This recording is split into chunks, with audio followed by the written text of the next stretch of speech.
books together was these strong father figures that when we would not come to our own behalf, that our fathers were more than willing to do the job for us. So I thought I'd read just a tiny little father take from my book. The setup is this: I never ever set my stuff up because I'm not really an author. I'm just a newspaper hack who wrote a book. But I'm going to pretend I am for a moment and say, in my book, I'm just gradually sort of getting into the party and drug lifestyle. I bump into this woman. She's a drug dealer. She has an unlimited supply of drugs. I immediately am riveted by that and find her the most compelling person in the world, and promptly throw away what has been a good career for me and let go of my house, and I end up moving in with her. And my father and my brothers came looking for me and literally broke down the doors on the apartment I was staying in, and my poor friends were there, and I was not. And I just said, this is getting out of hand. So I agreed to meet my father on neutral ground to talk to him about what was going on. Are you hearing me? Is it okay? Should I stay closer? Yes, it should. This chapter 13, a little abridged version called Nuns Prayed for Me. It opens. My father is a man who swears frequently, goes to church every day, and lives his towering faith. I am a man who swears frequently, goes to church every Sunday, and lives in search of faith. He is a man who believes I am not dead because nuns prayed for me. I am a man who believes that's as good an explanation as any.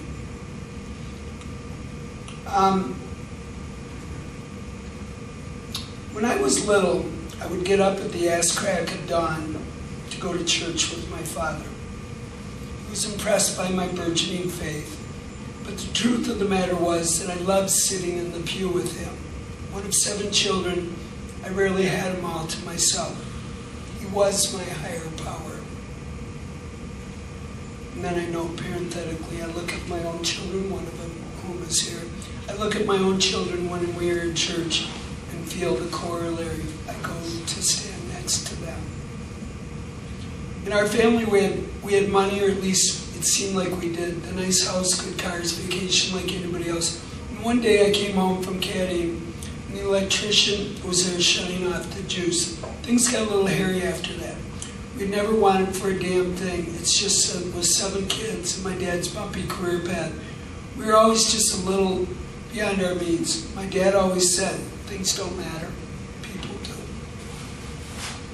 At a certain age, I suggested that he said that because he had a lot of good friends and not much money.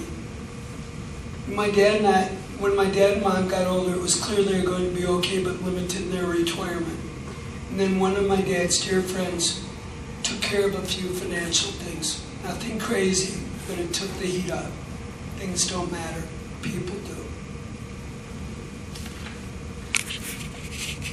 When I was out in the weeds, my dad, sober, loving, and furious, came after me with the nets a couple of times, trying to shove me into treatment, pull me back from what he saw as certain doom.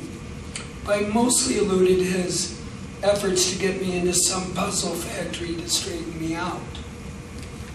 In one memorable instance, he and my brother Jim broke down the door to my apartment, rushed in, only to find my pal, Fast Eddie, and a couple of girls hanging out and me nowhere in sight. Sensing that things had gotten a little out of hand, I agreed to meet with him on neutral ground at the Perkins restaurant out on Highway 100 in Edina. By this time I was out of work, had no visible means of support, and had a new girlfriend around named Anna who was keeping me in drugs and money. I don't remember my specific mental state when I went to see my dad, but it could be narrowed down to high, about to get high, or crashing. He was waiting in a booth by the window. I wasted no time telling him I did not want for anything, that all of my needs were being met by my new friend, Anna. He returned the favor and got right to the point. You are a whore. In a more Christian spirit, Jesus loved prostitutes as God's children after all. He added that his prayers, the prayers of my mother, the prayers of his friends, the prayers of nuns were going to straighten me out. Nuns are praying for you, he said to me.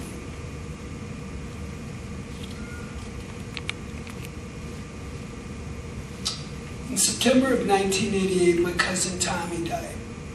Nice kid who came from the best kind of big throbbing Irish family, with a father who was a political leader in his community, and many very accomplished siblings whose shared characteristic was decency. Tommy was a little younger than me, married to a lovely woman with a bunch of nice kids, but he had a bad, long-running thing with coke. He finally sobered up for some months and went to work selling cars. One day after a big sale, he went to a no-tell motel with some coke, pushed the chair up against the wall, and did the dope. He died there.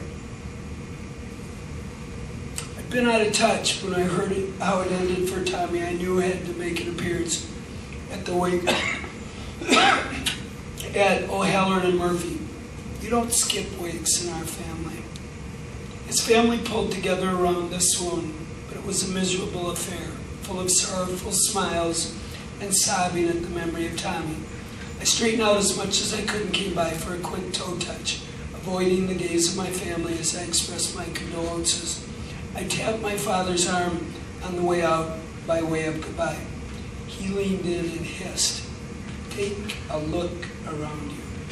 Is this what you have planned for us?"